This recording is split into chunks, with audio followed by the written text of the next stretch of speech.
Hey, good evening to everybody. It is 9 o'clock p.m. Eastern Standard Time.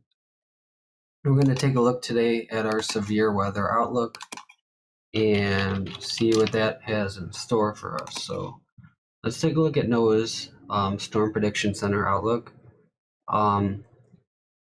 Again, we have severe weather here in the southeast, also here in Texas. We have a few mesoscale discussions, which essentially entail a description of the thunderstorms that are occurring in these areas. Overall, it looks like there's some major storms in these areas, especially here in western Texas and in northeast of New Orleans. Again, we have a few more severe thunderstorm watches. So the bottom line is, if you're in the south, including Texas, or in the southeast, including Louisiana and Mississippi, you will see some strong to severe storms tonight. Let's take a look at NOAA's National Hurricane Center, NHC. Again, we looked at this morning. We have a disturbance that now has upgraded from a 90% chance of developing to a 100% chance of developing. So it's pretty certain and clear that this will develop into a tropical storm at one point in the next 48 hours at least. It may take up to 7 days, but I think that 48 hours is a good estimate, that it will definitely form into a tropical storm, a cyclone that is. Let's take a look at our satellite imagery if we can here. We might have to skip that. I'm not going to take too much time on that. Let's take a look at our... what do we want to take a look at now? How about we go to our 8 to 14 day temperature outlook of NOAA. Take a look at that.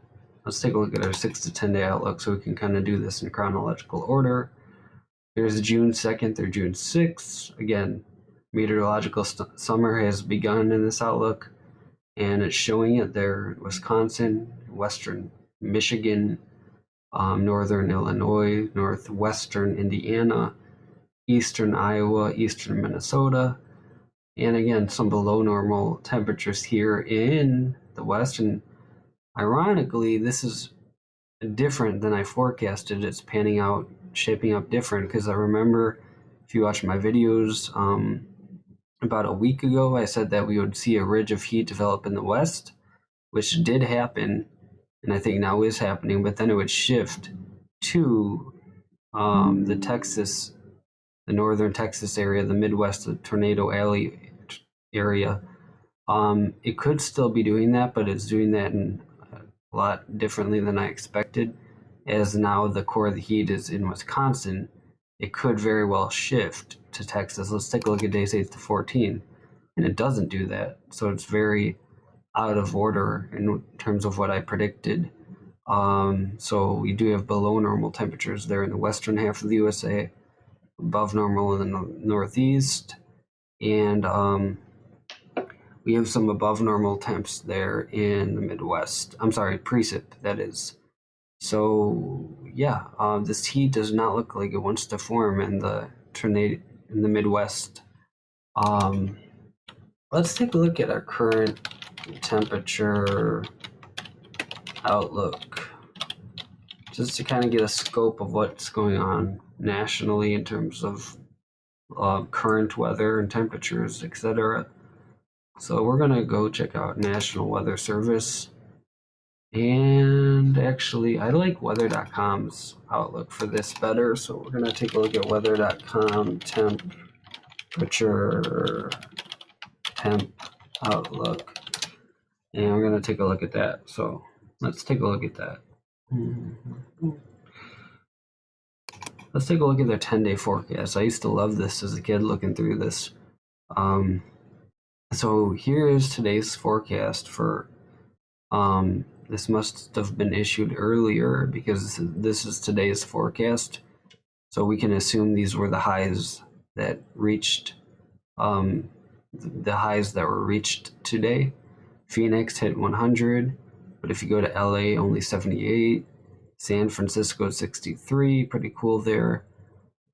California is an interesting state because if you get into the mountains, it's a lot cooler than if you get into the valleys where it traps heat essentially, which is why places like Death Valley, California see just extraordinary heat.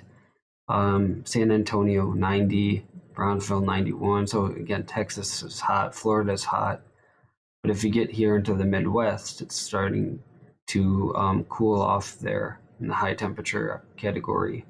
But as you can see, what did come to fruition in my forecast was that the heat did shift to the southwest, and but now it's not looking towards to aim towards Texas like a lot of long range models are forecasting. It's actually forecasted to basically move northeastward into the Midwest and kind of give a lot of heat, or at least above average weather temperature wise to these areas like Minneapolis, Chicago, the UP of Michigan, even Michigan itself, etc. And but yeah, it's not looking like the dome of heat will, at least right now, settle itself over Texas like I predicted. But again, there's different angles you can approach this in terms of what will happen. There could still very well be a dome of heat. Let me get my camera here. In Texas in the next 10 to 20 to 30 days. So we're going to have to keep our eyes on that. And that's what's interesting about weather, is it's always changing. So it's always a surprise and fun to look at. So, all right, guys, that's it. Have a great day. Make sure you subscribe, like, and share for more long-range weather content. Thank you, and have a great day. Bye-bye.